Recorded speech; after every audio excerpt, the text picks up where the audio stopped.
دوستو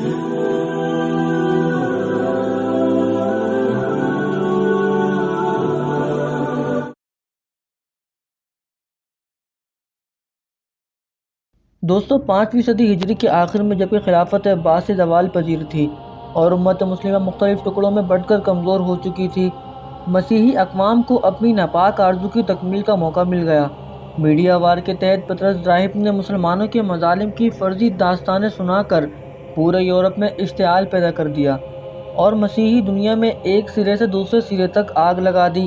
Europe urban دوم نے اس جنگ کو صلیبی جنگ کا نام دیا اور اس میں شرکت کرنے والوں کے گناہوں کی معافی اور ان کے جنتی ہونے کا مسودہ سنایا۔ زبردست تیاریوں کے بعد فرانس، انگلینڈ، اٹلی، جرمنی اور دیگر یورپی ممالک کی افواج پر مشتمل 13 لاکھ افراد کا سیلاب عالم اسلام کی سرحدوں پر ٹوٹ پڑا۔ مشہور یورپی فرمانوار بھرپی ہوئی افواج کی قیادت کر رہے تھے، شام اور فلسطین کے ساحلی شہروں پر قبضہ کرنے اور وہاں 1 لاکھ سے زائد افراد کا قتل عام کرنے کے بعد شعبان 492 ہجری جولائی 1099 ہجری میں صلیبی افواج نے 42 دن کے محاصرے کے بعد بیت المقدس پر قبضہ کر لیا اور وہاں خون کی ندیاں بہا دیں۔ فرانسیسی مورخ میشو کے بقول صلیبیوں نے ایسے تعصب کا ثبوت دیا جس کی مثال نہیں ملتی۔ عربوں کو اونچے اونچے برجوں اور مکانوں کی چھت سے گرا دیا گیا، آگ میں زندہ جلایا گیا، گھروں سے نکال کر میدان میں جانوروں کی طرح گھسیٹا گیا۔ صلیبی جنگجو مسلمانوں کو مقتول مسلمانوں کی لاشوں پر لے جا کر قتل کرتے، کئی ہفتوں تک قتل عام کا یہ سلسلہ جاری رہا۔ 70,000 سے زائد مسلمان صرف اقصی میں تعذیب کیے گئے۔ عالم اسلام پر نصرانی حکمرانوں کی یہ وحشیانہ یلغار تاریخ میں پہلی صلیبی جنگ کے نام سے مشہور ہے۔ دوستو، عیسائی کمانڈروں نے فتح کے بعد یورپ کو خوشخبری کا پیغام بھجوایا اور اس میں لکھا کہ اگر آپ اپنے دشمنوں کے ساتھ ہمارا سلوک معلوم کرنا چاہتے ہیں تو مختصراً اتنا لکھ دینا کافی ہے کہ جب ہمارے سپاہی حضرت سلیمان علیہ السلام کے معبد مسجد اقصی میں داخل ہوئے تو ان کے گھٹنوں تک مسلمانوں کا خون تھا۔ دوستو، بیت المقدس کے سقوط کے بعد مسیحی اقوام نے مقبوضہ شام اور فلسطین کو تقسیم کر کے القدس، طرابلس، انطاکیہ اور یافا کی 4 مستقل صلیبی ریاستیں قائم کر لیں۔ حالات نہایت پرخطر تھے۔ عالم اسلام کے اکثر حکمران خانہ جنگیوں میں مست تھے، بعض صلیبیوں کے حلیف بن گئے، ان میں سے کوئی بھی نصرانیوں سے ٹکرانے کا حوصلہ نہ رکھتا تھا۔ دوستو، اس صورتحال میں صلیبیوں کا مسلمان ملکوں میں داخلہ آسان تر بنتا گیا، یہاں تک کہ صرف 1 سال اور چند ماہ کے مختصر عرصے میں اس حساس اسلامی خطے میں ان صلیبیوں کی مندرجہ ذیل 3 صلیبی حکومتیں معروف وجود میں آ گئیں۔ نمبر 1، رہا کی حکومت جو 10 مارچ 1098 کو قائم کی گئی۔ نمبر 2، انطاکیہ کی حکومت اسی سال ہی حزیران میں قائم ہوئی جس نے القدس شہر پر قبضہ کر لیا۔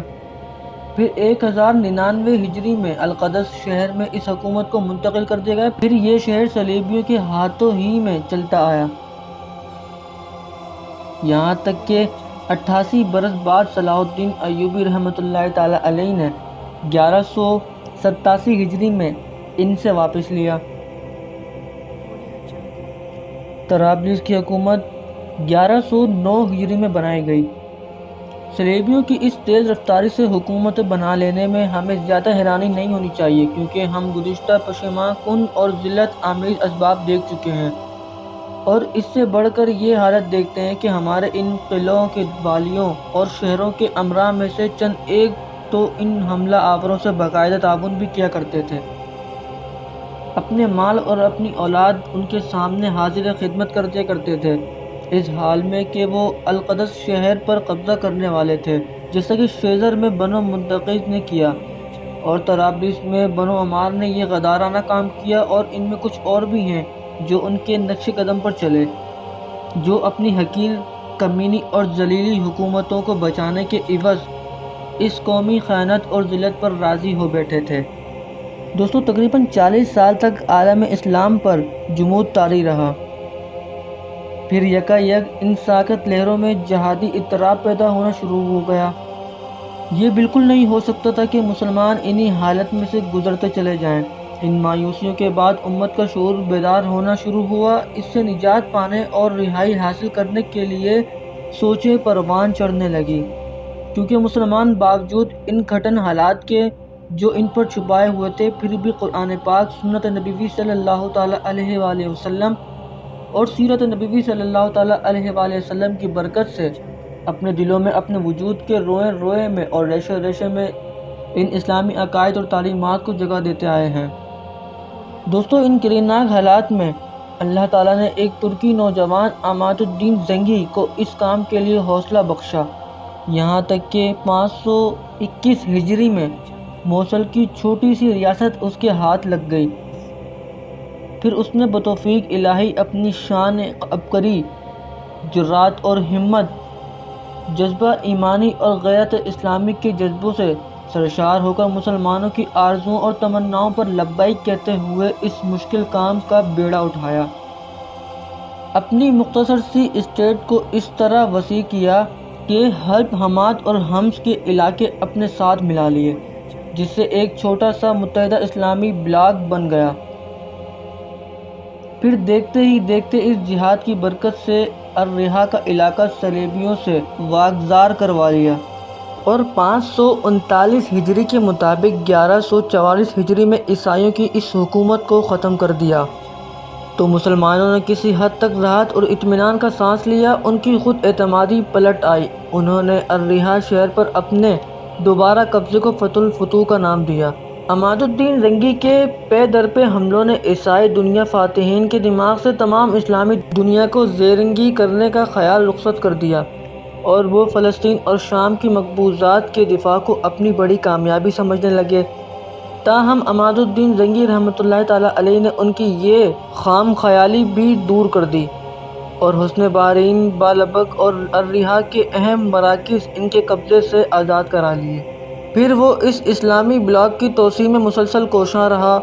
اس نے اپنی جہادی الغاروں کو جاری رکھا، یہاں تک کہ اس نے ان دخل انداز غاصب صلیبیوں کے ناپاک وجود کو ہلاک کر کر رکھ دیا۔ بالآخر 541 ہجری میں جابر نامی قلعے کے محاصرے کے دوران امت مسلمہ کا یہ عظیم سپہ سالار اور مجاہد شہید کر دیا گیا۔ انا للہ و انا الیہ راجعون۔ انشاءاللہ تعالیٰ نیکسٹ ویڈیو میں ہم اسی سے ریلیٹڈ کسی نئے ٹاپک کے ساتھ ملیں گے۔ تب تک آپ اپنا خیال رکھیے گا، اور آپ لوگوں سے گزارش ہے کہ پلیز چینل کو سبسکرائب کر دیں تاکہ آنے والی دین کے بارے میں آپ کو انفارمیشن مل سکے۔ اللہ حافظ۔